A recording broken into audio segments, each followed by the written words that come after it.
Everything that is happening is in your head.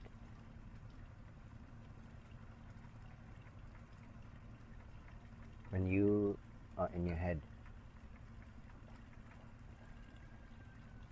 whatever is happening to you. When you are not in your head,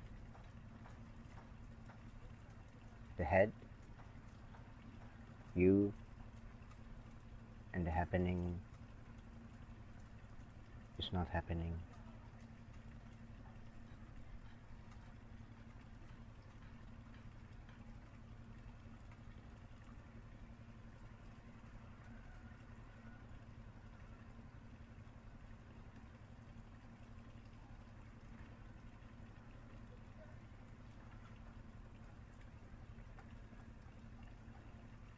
If you were okay with no happening, you would see what I just said is true. That requires tremendous maturity in comprehending what I just said.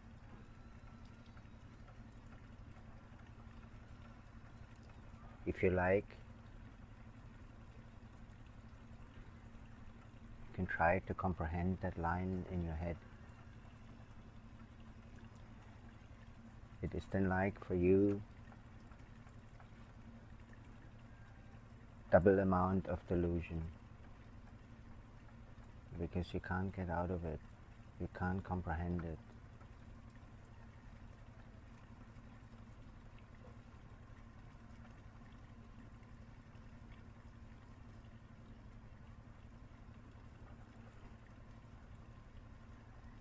There's not even such a thing as a happening that you're dreaming.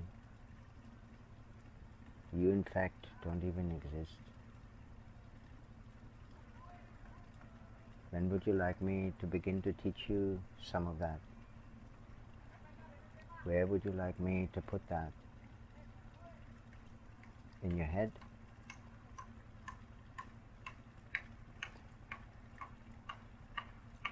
Therefore, we don't talk much about it. We talk about how you can possibly comprehend what you already know and love so much is true. That is more than a handful for you. As you can see, that also requires you to be in your heart, at least for small measures. That then gives the rest of your body system the direct experience of you no longer being in the head, at least for a few lovely moments.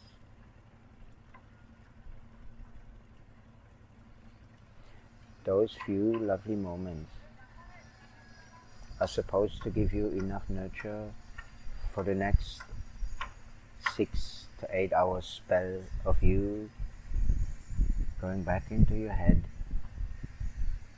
creating all kinds of havoc there, torturing your innocent mind.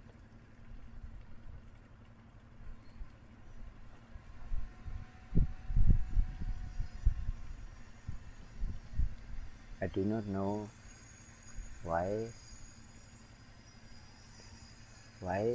in God's name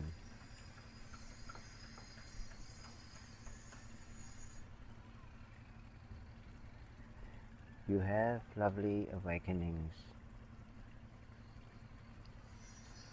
but instead of learning from the awakenings what is true and how to be that, you allow those to give you some wonderful little experience of expansion. And then you enjoy your habits of occupying your head again. then you call it karma or what have you, and then you're doing spiritual sadhana in order to balance that.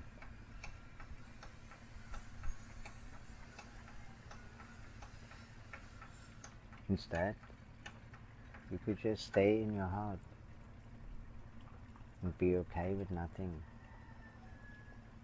You have nothing, you are nothing, you don't need nothing, you don't want anything at all. I have hardly ever met a human being that would be okay with that. But that is the kind of okayness required for somebody to have a true reality. Something that everybody knows and loves so much is true. They even call that the truth.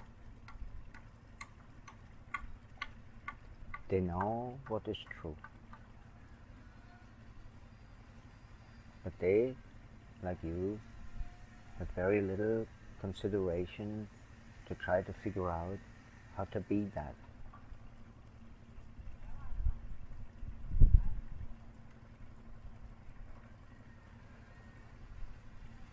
Well, that was not an Om Rama riddle.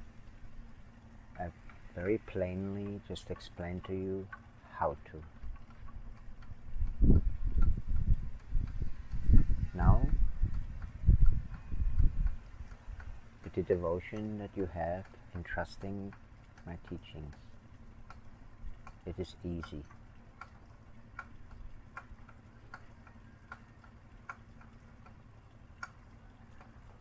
Most warmly, make peace with the okayness to no longer having to have something to do in and with your head.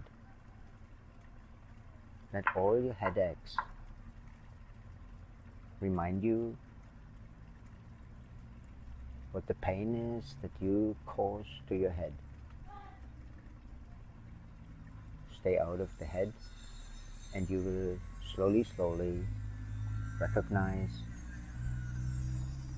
that there's nothing happening at all.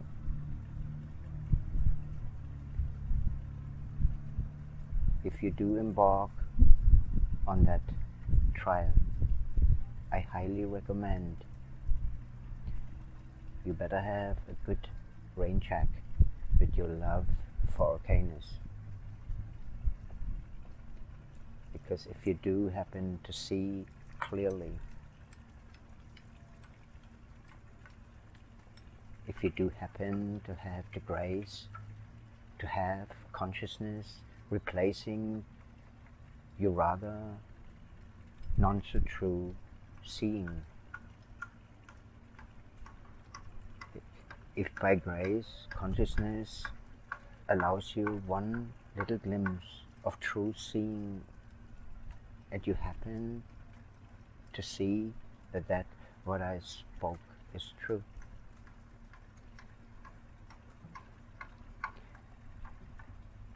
with the lack of 1 ounce of okayness, you will be disqualified of matching what you see. That is potentially excruciating ultimate pain and confusion. But if you happen to have your love invested in okayness to be true, there is zero hindrance for you to enjoy your newfound viewpoint of life.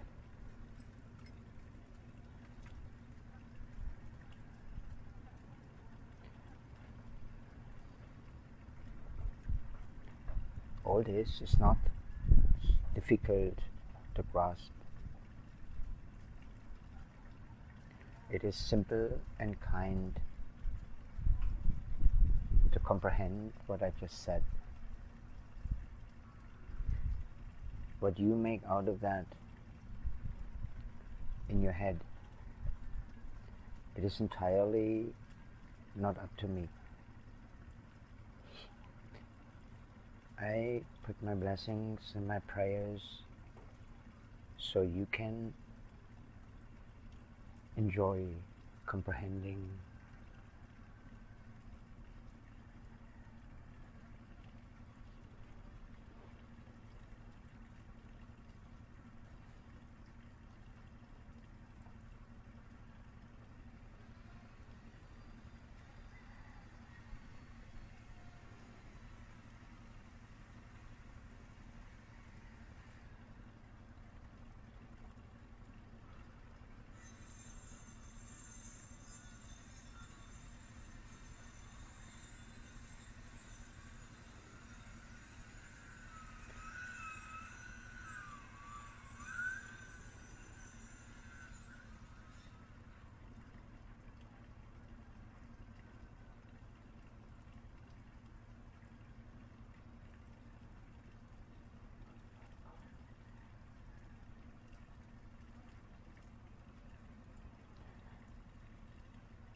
I cannot even imagine what possibly difficulties it is supposed to be to understand what I just said.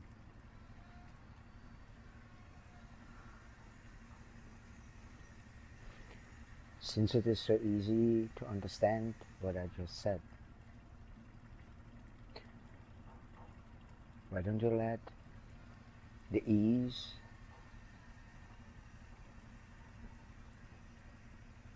remain while you trying to comprehend and digest.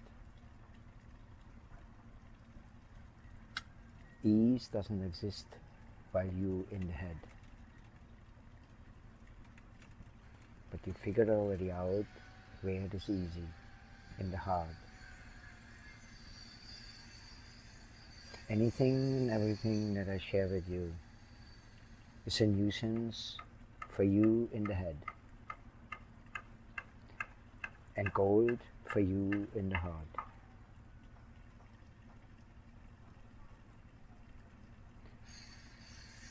When you settle into the heart a little more than today, it will be like the hammer of God presenting sheer grace out of nowhere. Because I don't believe that anybody voluntarily would do that so freely.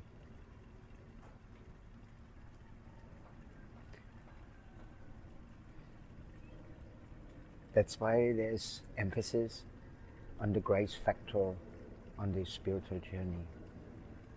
To my liking, without grace, nobody will grasp anything of importance at all. What I call that which is of importance is for you to begin to comprehend that which matters most, not something that matters not.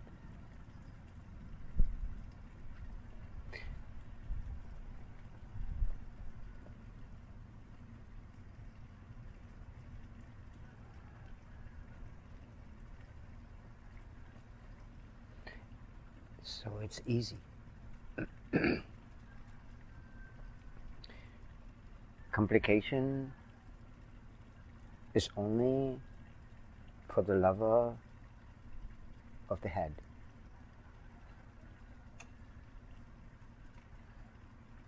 Such human being is warmly welcome to argue their love affair conditionally. For the lover of the spiritual soul heart, it is not like that. It is infinitely more sensitive, more delicate, and of course more profoundly true. Any truth at all, can only begin to be comprehensible, to be available for you, so you can begin to comprehend that. While you love your heart a little bit more than you loving your head. What is possibly difficult about that? See for yourself and remain in your soul heart for a little longer than just one satsang. You will find it sheer impossible to find any complication whatsoever. There is none there.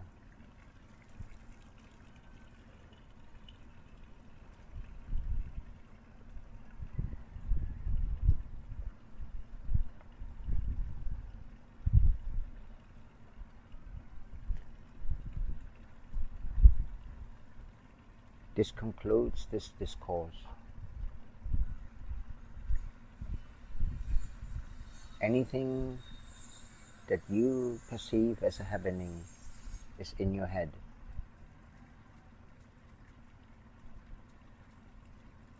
Once you out of your head, there's nothing happening at all.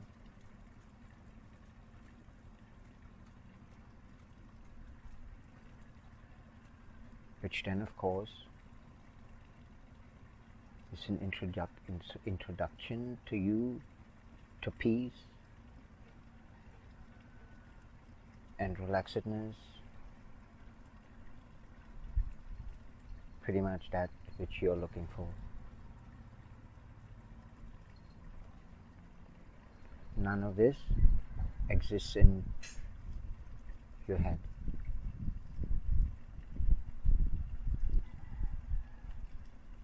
I leave this up to you to come to your own conclusion, how wise it would be to stay in the heart instead of the head. I'm only making gentle and genuine suggestions. I even put prayer blessings behind them so that you might see the incentive of such lovely, simple affair.